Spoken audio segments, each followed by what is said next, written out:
भारत माता की, भारत माता की। बीकानेर वो जगह है जिसका नाम देश में कहीं भी सुने मुंह में पानी आ जाता है। और फिर मुझे तो यहां की धरती पर सावन के महीने में आने का सौभाग्य मिला है। इंद्रदेव का आशीर्वाद हम पर बना हुआ है। और अभी हमारे सीपी जोशी जी बता रहे थे कि सियाड़ो, खाटू भलो, उनाड़ो अजमेर, मारवाड़ नित्रो भलो, सावण बीकानेर। यहां के रसगुल्लों की मिठास, यहां की नमकीन और भुजिया का स्वाद पूरी दुनिया में प्रसिद्ध है। मेरे लिए शहर इसलिए भी खास है क्योंकि बीकानेर को छोटी काशी के रूप में भी जाना जाता है। यहां काशी की ही तरह गौरवशाली अतीत भी है और अध्यात्म भी है। ये पावन धरा मां करणी की धरती है। सांख्य दर्शन के प्रणेता भगवान कपिल की तपोभूमि है। ये रुणीचा धाम रामदेवरा के बाबा रामदेव जी, सिद्ध समाज के गुरु जसनाथ जी और भी तेजा जी के भक्तों की धरती है। ये पर्यावरण संरक्षण के प्रणेता गुरु जंबेश्वर की तपस्थली रही है। ये 13 पंथ धर्म संघ के आचार्य तुलसी की कर्मभूमि रही है। और यहां पुनरासर बालाजी का आशीर्वाद तो प्रत्यक्ष ही मिलता है। इन सभी देवों और संतों को मैं श्रद्धापूर्वक नमन करता हूं।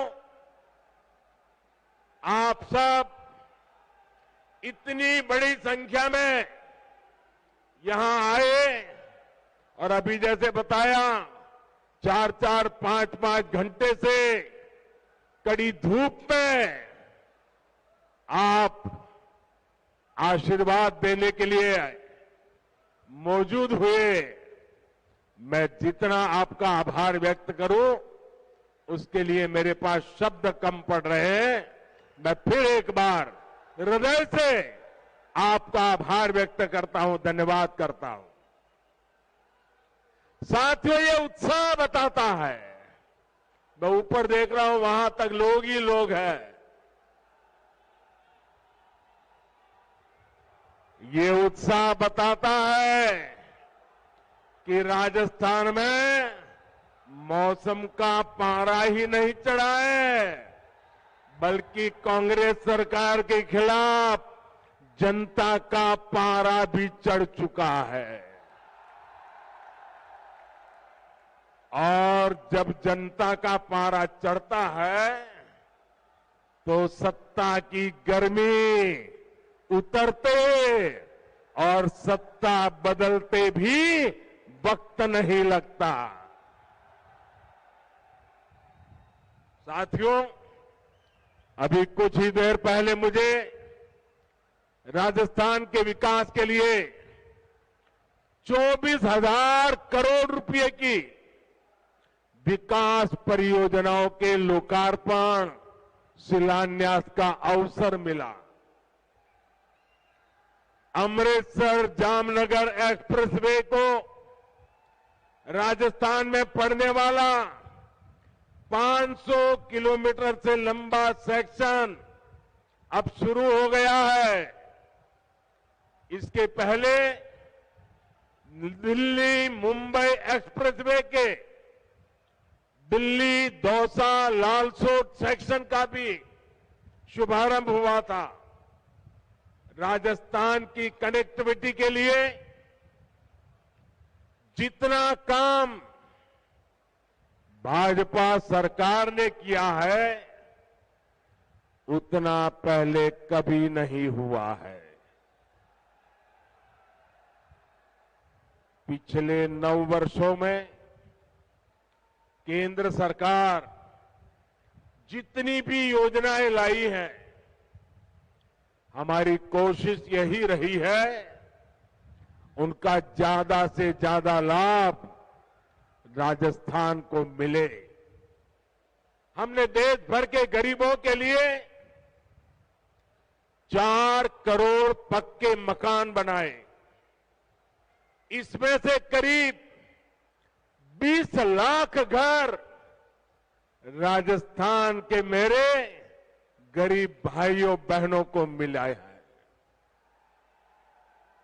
20 लाख घर। हमने देश भर में करीब 50 करोड़ गरीबों के बैंक खाते खोले।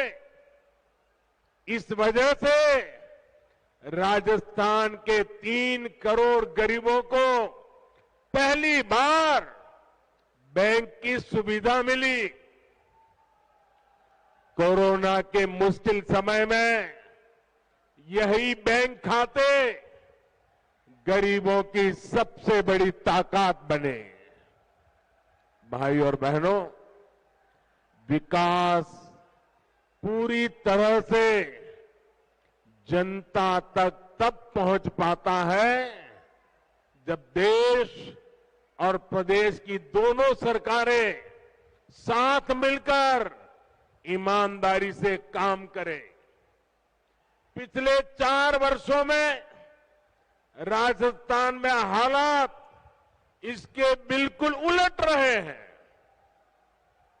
हम दिल्ली से योजनाएं यहां राजस्थान में भेजते हैं, लेकिन यहां जयपुर में कांग्रेस का पंजा उस पर झपटा मार देता है। कांग्रेस को राजस्थान के लोगों की परेशानी से, आपकी दिक्कतों से कोई लेना देना नहीं है। अब आप देखिए, घर घर पीने का साफ पानी पहुंचाने की भाजपा सरकार की योजना से भी अब कांग्रेस सरकार को परेशानी है।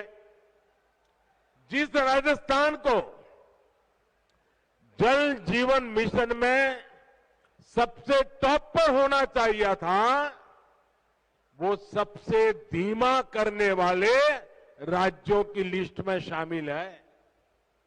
आज देश के 130 से ज्यादा जिले ऐसे हैं जहां 100% घरों में नल से जल पहुंचा है। इनमें से पूरे देश को 130 जिले और इसमें से राजस्थान का एक भी जिला नहीं है। अब आप मुझे बताइए, क्या राजस्थान के लोगों ने कोई गुनाह किया है क्या? किस बात की सजा दे रहे हो? क्या राजस्थान के लोगों ने कोई गलती की है क्या? क्या आपको नल से जल मिलना चाहिए, नहीं मिलना चाहिए? आपके घरों में पानी आना चाहिए कि नहीं आना चाहिए? देश के 130 जिलों में हो रहा है, आपका एक जिला तो होना चाहिए कि नहीं होना चाहिए था? साथियों, गलती राजस्थान के लोगों की नहीं, गलती यहां की कांग्रेस सरकार की है। कांग्रेस सरकार ने 4 सालों में राजस्थान का बहुत नुकसान किया है। और ये बात कांग्रेस के नेता भी अच्छी तरह जानते हैं। राजस्थान में कांग्रेस की हार इतनी सुनिश्चित है कि यहां की सरकार अभी से बाय बाय मोड में आ गई है। मुझे पता चला है कि कुछ मंत्री विधायक तो अभी से अपने सरकारी बंगले खाली करके अपने खुद के घरों में शिफ्ट होने लगे हैं। अपनी हार पर इतना भरोसा सिर्फ कांग्रेस के नेता ही कर सकते हैं। साथियों, पुरानी कहावत है कि दिया बुझने से पहले जोर से लपलपाता है। अपनी हार के डर से कांग्रेस भी ऐसा ही कर रही है। इसके लिए वो राजस्थान के लोगों को गुमराह करने पर उतर आई है। लेकिन भाइयों बहनों, आपको याद रखना है, कांग्रेस का एक ही मतलब है। कांग्रेस मतलब, साथियों आपका प्यार सर आंखों पर, आप आगे आने की कोशिश मत कीजिए। आपका प्यार मेरे सर आंखों पर। साथियों, कांग्रेस का मतलब है लूट की दुकान, झूठ का बाजार। लूट की दुकान, झूठ का बाजार, जो ये इन दिनों बड़े बड़े वायदे किए जा रहे हैं, उसमें लूट के इरादे और झूठ के पिटारे के सिवा और कुछ नहीं है। साथियों, कांग्रेस की झूठ और छलावे की राजनीति का शिकार सबसे ज्यादा राजस्थान का किसान हुआ है। आप मुझे बताइए, पिछले चुनाव में कांग्रेस ने किसानों का कर्ज माफ करने का वादा किया था। कांग्रेस ने वादा किया था। इनके नेता ने 10 दिन के भीतर भीतर कर्ज माफी की कसम खाई थी। क्या किसानों का कर्ज माफ हुआ? 10 दिन, 10 महीने और अब 4 साल कर्ज माफ हुआ क्या? किसानों को कुछ मिला क्या? यहां के किसान इतनी बड़ी मात्रा में बाजरा उत्पादन करते हैं। हमने मोटे अनाजों को श्री अन्न के तौर पर प्रमोट किया, दुनिया में पहुंचाने का बीड़ा उठाया है। बाजरा पड़ोस के हरियाणा में 2350 रुपये प्रति क्विंटल बिका, 2350 रुपया प्रति क्विंटल, और ज्यादा दूर नहीं हरियाणा में। और यहां राजस्थान में वही बाजरा किसान 1300 रुपये में बेचने को मजबूर हो गया। हमने राजस्थान के किसानों के लिए नर्मदा का पानी पहुंचाया। इन्होंने इसे रोकने में भी कोई कसम नहीं छोड़ी। किसानों से यही नफरत कांग्रेस की फितरत है, यही इनकी हकीकत है। साथियों, विकास के लिए ये जरूरी होता है कि सरकार ईमानदार भी हो और सरकार स्थिर भी हो। आज दुनिया में हिंदुस्तान का सम्मान बढ़ा है क्योंकि देश में आज एक स्थिर सरकार है। आपने स्थिर सरकार बना करके मुझे काम करने का मौका दिया है। जिन जिन प्रदेशों ने लगातार स्थिर सरकारों को चुना है, डबल इंजन सरकारों को चुना है, वहां प्रदेश भी तेजी से विकास कर रहे हैं। लेकिन राजस्थान में जब से कांग्रेस सरकार आई है, इन्होंने क्या किया? 4 साल से पूरी कांग्रेस पार्टी और सरकार बस आपस में लड़ रही है। हर कोई एक दूसरे की टांग खींच रहा है।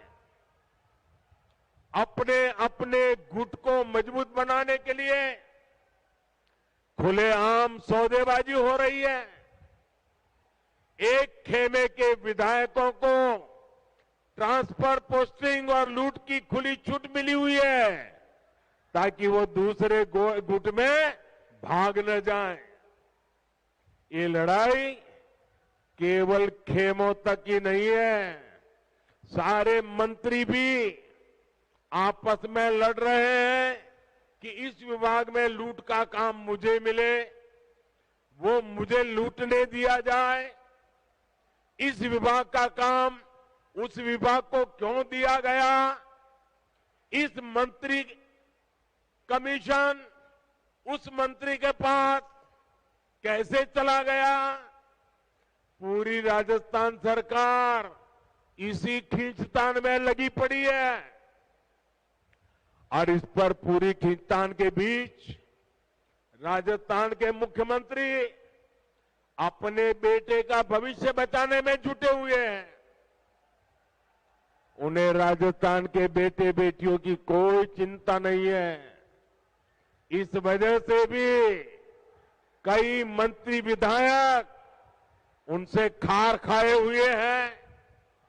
आप मुझे बताइए साथियों, क्या ऐसे लोग राजस्थान का भला कर सकते हैं? राजस्थान के युवकों का भला कर सकते हैं? राजस्थान के गांवों का भला कर सकते हैं? राजस्थान के किसानों का भला कर सकते हैं? इन लोगों से राजस्थान के विकास की कोई उम्मीद नहीं की जा सकती है भाइयों। इन लोगों को मैं आज 2 चूक कह देना चाहता हूं। अब ये भ्रष्टाचार की नुरा कुश्ती बहुत हुई। अब लोकतंत्र के अखाड़े में जनता जनार्दन फैसला करेगी। अब राजस्थान को स्थिर सरकार चाहिए।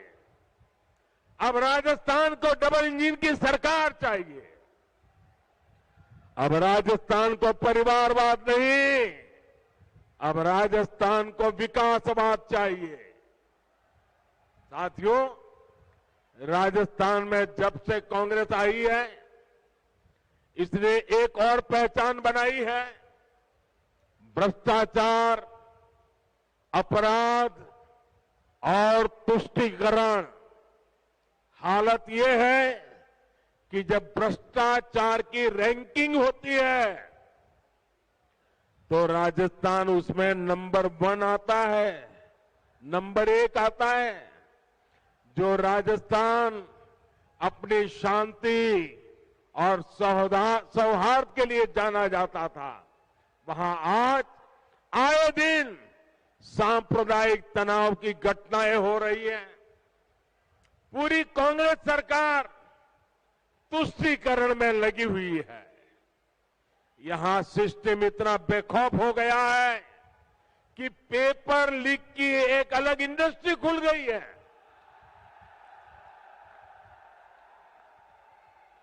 अब तक 17 बड़ी परीक्षाओं के पेपर लीक हो चुके हैं।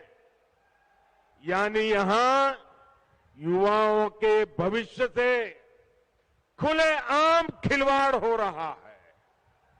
साथियों, हर जगह स्कूल कॉलेजों को राजनीति से बाहर रखा जाता है ताकि बच्चों का भविष्य खराब न हो। लेकिन राजस्थान में कांग्रेस की लूट ने शिक्षण संस्थानों को भी नहीं बख्शा। यहां के शिक्षक मुख्यमंत्री के सामने आकर कह रहे हैं कि तबादले के लिए खुली घूस चल रही है, लेकिन कहीं कोई सुनवाई नहीं हो रही।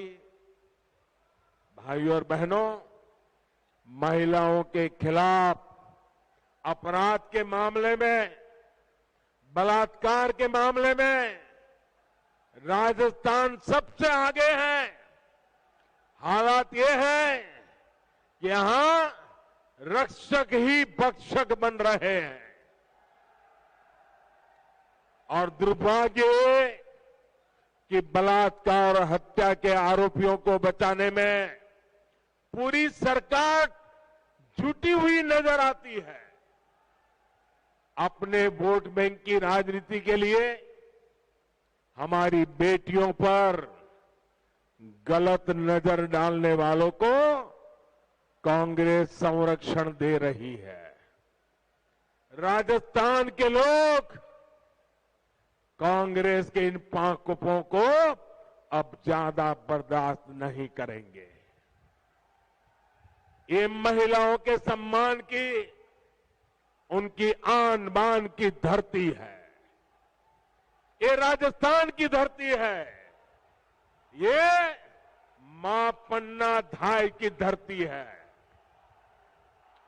ये वो धरती है जहां हाड़ा रानी ने अपने पति को युद्ध में भेजने के साथ ही अपना बलिदान दे दिया था। आत्मसम्मान और धर्म की रक्षा राजस्थान की रगों में है। इस पर कीचड़ उछालने की हिम्मत करने वाली कांग्रेस को राजस्थान कभी माफ नहीं करेगा।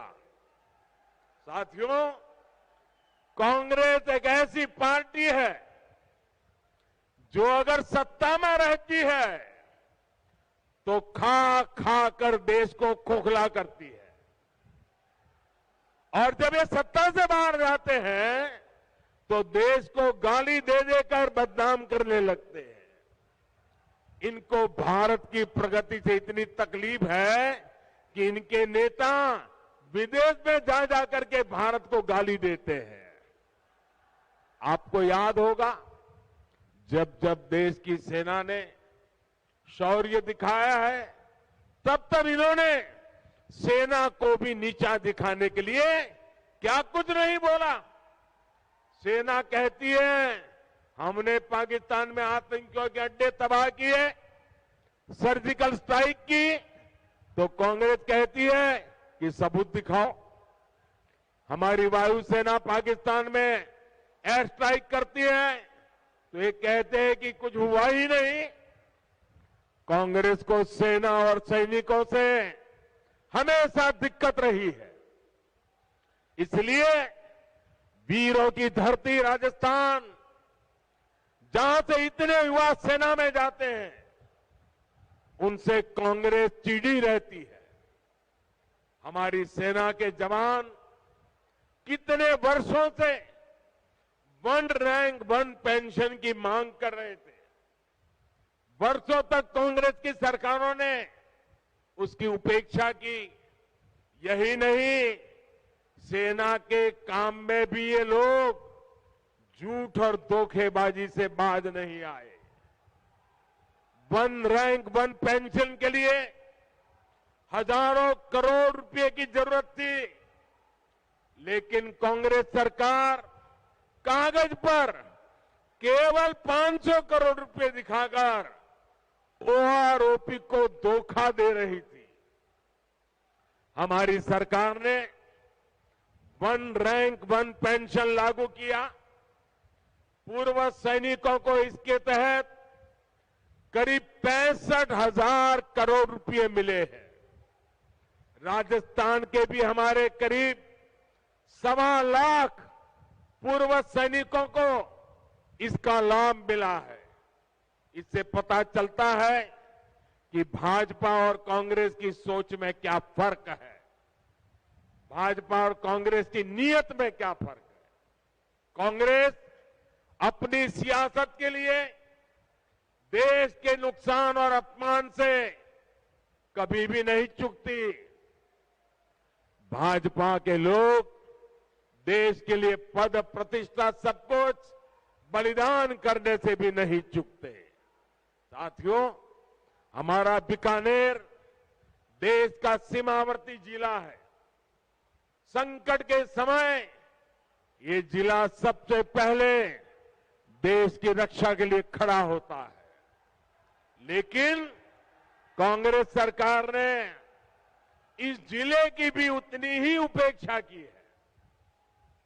कांग्रेस ने दशकों तक सीमावर्ती इलाकों को जानबूझकर विकास से वंचित रखा।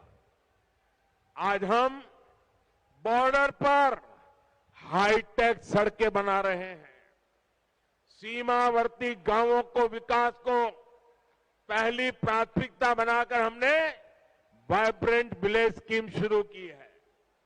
लेकिन इन सभी प्रयासों का पूरा लाभ तभी मिलेगा जब यहां डबल इंजन की सरकार होगी। इसके लिए हमें अभी से तैयारियों में जुट जाना है। जीत तय मानकर भाजपा के कार्यकर्ताओं को मेहनत में कमी नहीं करनी है।